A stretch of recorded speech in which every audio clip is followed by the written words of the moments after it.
रामायण में यह भी उल्लेख आता है कि बाली प्रतिदिन सूर्य को जल चढ़ाने पूर्व तट से पश्चिम तट और उत्तर से दक्षिण तटों में जाता था। वानर राज बाली किष्किंधा का राजा और सुग्रीव का बड़ा भाई था। बाली का विवाह वानर वैद्यराज सुषेण की पुत्री तारा के साथ संपन्न हुआ था। तारा एक अप्सरा थी। बाली को तारा किस्मत से ही मिली थी।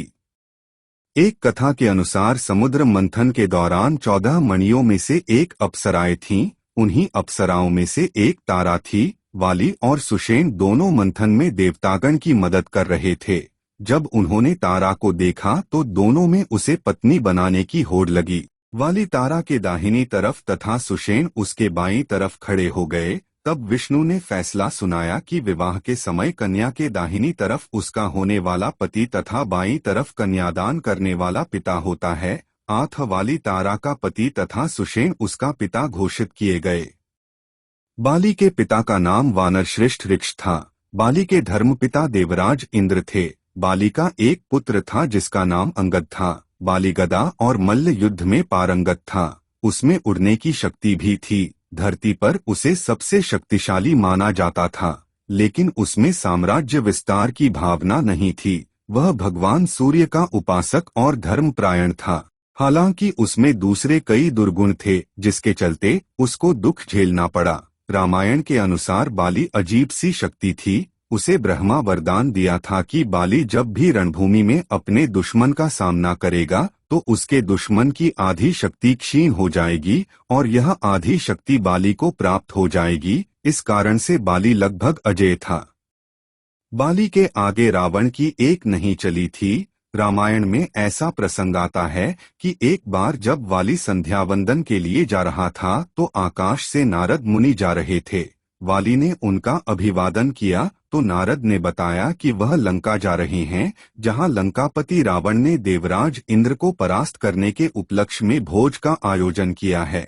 चंचल स्वभाव के नारद, जिन्हें सर्वज्ञान है, ने वाली से चुटकी लेने की कोशिश की और कहा कि अब तो पूरे ब्रह्मांड में केवल रावण का ही आधिपत्य है और सारे प्राणी, यहाँ तक कि देवतागण भी उसे ही शीश नवाते हैं। वाली ने कहा कि रावण ने अपने वरदान और अपनी सेना का इस्तेमाल उनको दबाने में किया है जो निर्बल हैं, लेकिन मैं उनमें से नहीं हूँ और आप यह बात रावण को स्पष्ट कर दें। सर्वज्ञानी नारद ने यही बात रावण को जाकर बताई, जिसे सुनकर रावण क्रोधित हो गया। उसने अपनी सेना तैयार करने के आदेश दे डाले। नारद ने उससे भी चुटकी लेते हुए कहा कि एक वानर के लिए यदि आप पूरी सेना लेकर जाएंगे तो आपके सम्मान के लिए यह उचित नहीं होगा।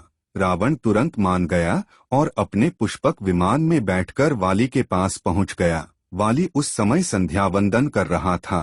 वाली की स्वर्णमयी कांति देखकर रावण घबरा गया और वाली के पीछे से वार करने की चेष्टा की। वाली अपनी पूजा अर्चना में तल्लीन था, लेकिन फिर भी उसने उसे अपनी पूंछ से पकड़कर और उसका सिर अपने बगल में दबाकर पूरे विश्व में घुमाया। उसने ऐसा इसलिए किया कि संपूर्ण विश्व के प्राणी रावण को इस असहाय अवस्था में देखें और उनके मन से उसका भय निकल जाए। इसके पश्चात रावण ने अपनी पराजय स्वीकार की और वाली की ओर मैत्री का हाथ बढ़ाया, जिसे वाली ने स्वीकार कर लिया। माया नामक असुर स्त्री के दो पुत्र थे, मायावी तथा दुंदुभी। दुंदुभी महिष रूपी असुर थे। किष्किंधा के द्वार पे जाकर वाली को द्वंद्व के लिए ललकारा। मदमस्त वाली ने पहले तो दंभी दुंदुभी को समझाने की कोशिश की, परंतु जब वह नहीं माना तो वाली द्वंद्व के लिए राजी हो गया और दुंदुभी को बड़ी सरलता से हराकर उसका वध कर दिया। इसके पश्चात वाली ने दुंदुभी के निर्जीव शरीर को उछालकर एक ही झटके में 1 योजन दूर फेंक दिया। शरीर से टपकती रक्त की बूंदें महर्षि मतंग के आश्रम में गिरीं, जो कि ऋष्यमुख पर्वत में स्थित था। क्रोधित मतंग ने वाली को शाप दे डाला कि यदि वाली कभी भी उनके आश्रम के 1 योजन के दायरे में आया तो वह मृत्यु को प्राप्त होगा।